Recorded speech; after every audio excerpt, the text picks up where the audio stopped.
Welcome to the Great Divorce Podcast, hosted by divorce financial analyst and retirement planning counselor Andrew Hatherley.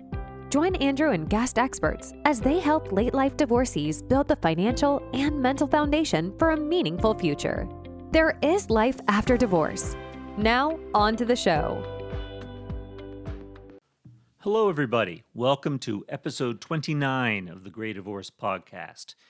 Today, we continue our discussion on the importance of better understanding ourselves before, during, and after mid to late life divorce.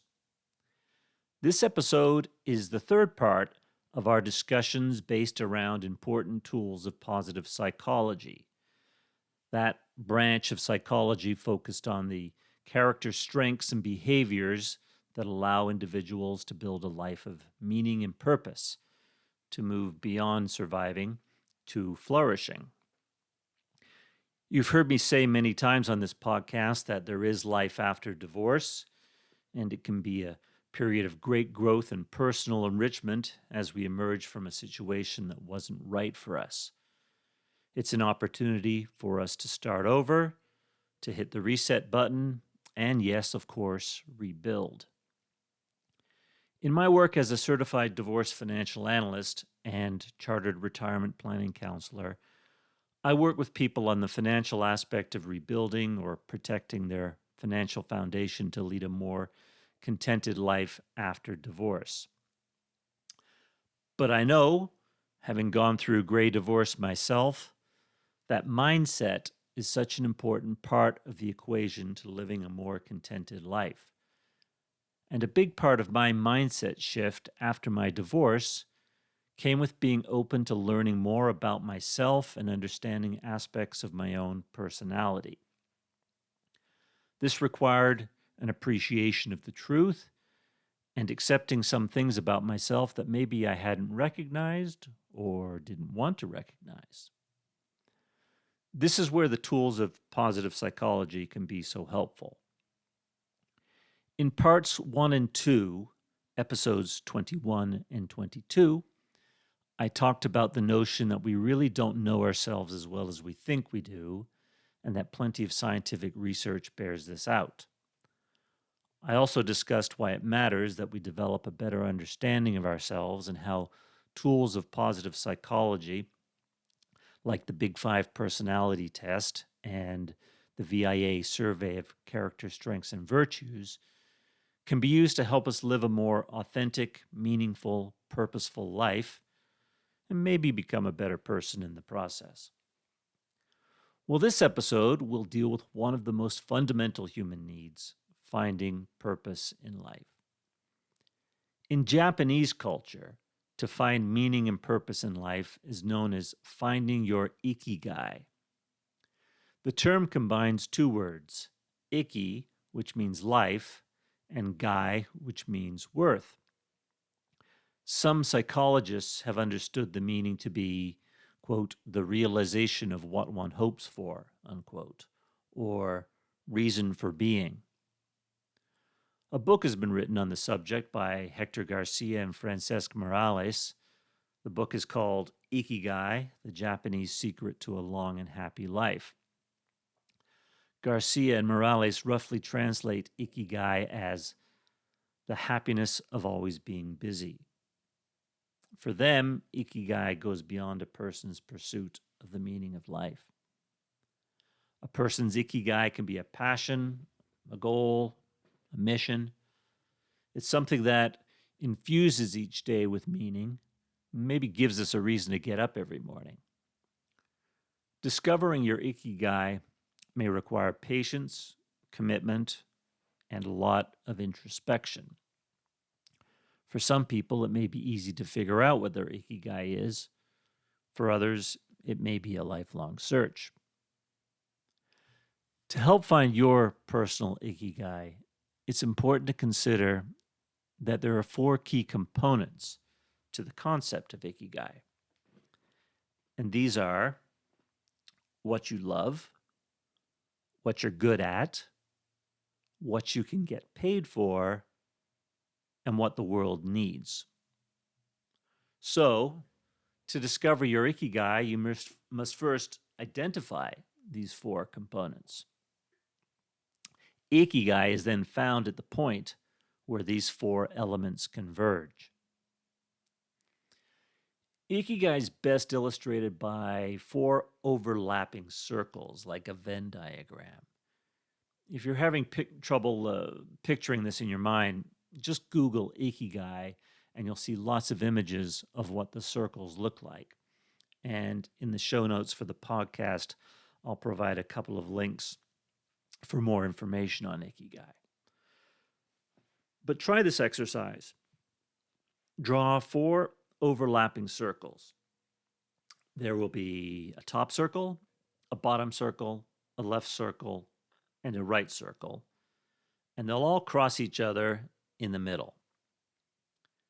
Above the top circle, write the three words, "What I love." And take a few minutes to think about the things you love in any aspect of your life. This could be work, hobbies, personal interests.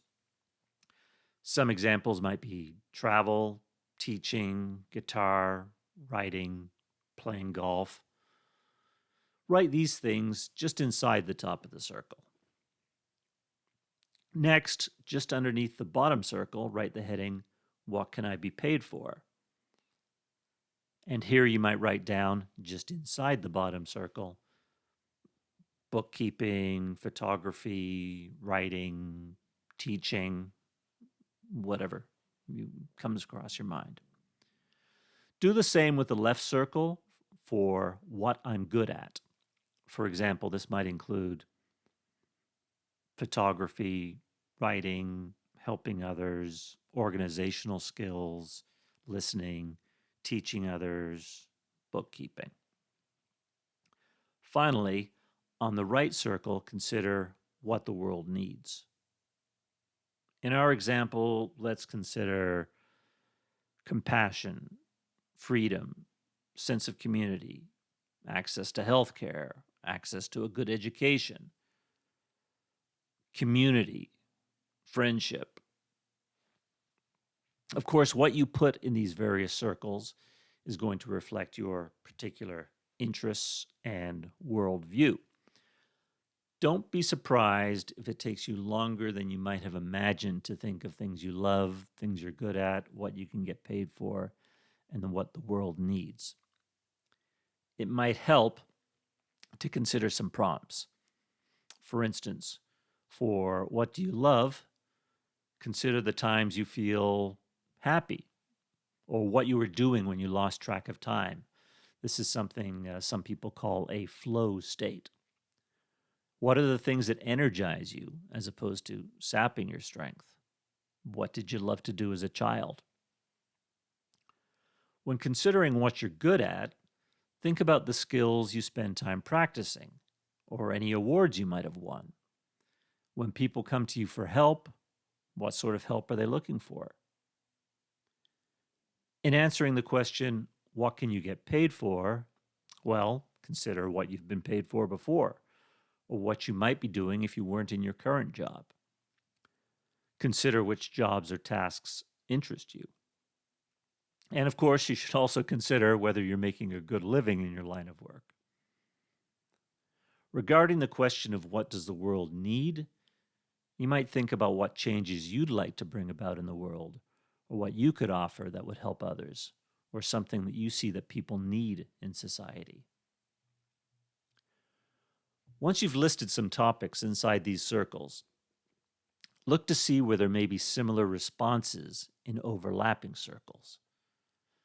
For instance, the things that you love and are also good at could be your passion. These two activities might give you a feeling of satisfaction, but you might also be left with the feeling that maybe you're not contributing as much to the world as you could. And if you're not getting any sort of financial reward for this activity, it may not be sustainable in the long term. If any item listed in the what you love circle appears also in the what the world needs circle, well, you might have found a mission. This can give you a sense of fulfillment, knowing that you're making a difference in the world, but you may still be faced with the issue of whether you can earn a living from it. And will you get the satisfaction of doing the task well? Consider the circles that list what you can be paid for and what the world needs. Any item listed in both circles might be considered your vocation. These activities can provide you an income, and they also have a positive impact on the world. But if you're not really very good at these activities and you don't love them, you may end up feeling anxious or even empty. Now consider the circles which contain the activities that you're good at and the activities that you can be paid for. Here you've probably found your profession. Many of us in the working world find ourselves spending our time in an activity found at the intersection of these two circles. We're comfortable because we're making a good living doing something we're good at, but we may not be passionate about the activity because we don't really love it. We may also wonder sometimes if we're making much of a positive impact on the world. By now, you've probably figured out that if some activity that you've listed appears in all four circles, well then congratulations, you found your Ikigai. When any response appears in what you love, what you're good at, what you can be paid for, and the world needs, you've found your Ikigai. Remember the activities we discussed when we were filling out the hypothetical Ikigai a few minutes ago. In that example, teaching was the activity that appeared in all four circles. Of course, that's simply one example. Your Ikigai may end up being building houses, practicing medicine, fixing cars, working with children, any activity that finds itself at the intersection of the four components we've discussed.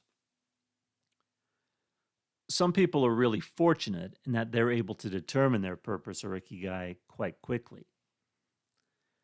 But it's quite likely that you may not have this one magical activity at the center of these four circles. But don't despair. Finding Ikigai may require some work on your part, and it may not happen overnight. I'm not sure I've found my Ikigai yet, but I know that I've made progress going through the exercise. Your purpose may become clearer over time as you grow, gather experiences, or go through a major life transition such as divorce or widowhood. It may also require some of the other tools of positive psychology that we've discussed, like the Big Five personality assessment and the VIA Strengths Finder, to help you honestly assess your passions, your aptitudes, and strengths. You may even find that you can identify more than one Ikigai, or that your Ikigai may change as the circumstances of your life change. Of course, life is a journey, and the more self-aware we can be about the experiences we have on our life's journey, the more likely we are to find our Ikigai or purpose. I hope so, anyway. Garcia and Morales, in their book on Ikigai, identify a few operating principles to living a long and happy life. And we've discussed some of these before on the podcast. They include staying active and maybe not even retiring, surrounding yourself with friends and family. Of course, the famous Harvard study of adult development has shown that good relationships in your life are the most strongly positive correlator to happiness and longevity. Exercise, of course, is a huge component to contributing to longevity. Spending time in nature has been shown to boost productivity, enhance your mood, and improve memory. Living in the moment, something I'm working on more and more, is another attribute of people living long and happy lives. Not to regret the past or either fear the future or overly fixate on the future, but to enjoy the moment. And finally, this podcast is being recorded a few days before Thanksgiving. So I'd add that giving thanks and being grateful, reminding ourselves of the good things in our lives, is certainly a key component to a long and happy life. With that, I'd like to thank you for listening and supporting the Great Divorce Podcast, and I hope you all have a great holiday season. Until next time, bye for now. Thanks so much for tuning in to this episode of the Great Divorce Podcast. To learn more or get in contact with your host, you can visit Andrew's website at transcendretirement.net. Also, please feel free to rate, subscribe, and leave a review wherever you listen to your podcasts. That helps others find the show, and we greatly appreciate it. Thanks again for listening, and we'll catch you in the next episode. Information provided is educational only and should not be construed as legal or tax advice. Each situation is unique and should be discussed with your tax or legal advisor prior to implementation. Andrew Hatherley is not an attorney and does not provide legal advice. Information provided is financial in nature. Advisory services offered through Hatherley Capital Management, LLC. Divorce financial analysis services offered through Wiser Divorce Solutions, an affiliated company.